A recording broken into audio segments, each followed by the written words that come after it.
Welcome back mga master. Ito nga pala yung ating bagong project ngayon. Ito po ay 4 parallel, 4 series, 24 EH 12 volts. Ayan po. 16 pieces po yan na 32,700 na may capacity ang bawat isa na 6,000 mAh.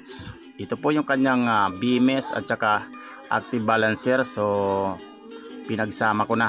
So parallel connection po silang dalawa at para iisang connection na lang yung ating gagawin. Ito po.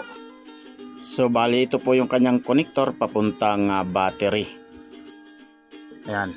Ayan, pinagsama ko na yung wire nya. Pinarallel ko na dyan sa BMS at saka yung active balancer.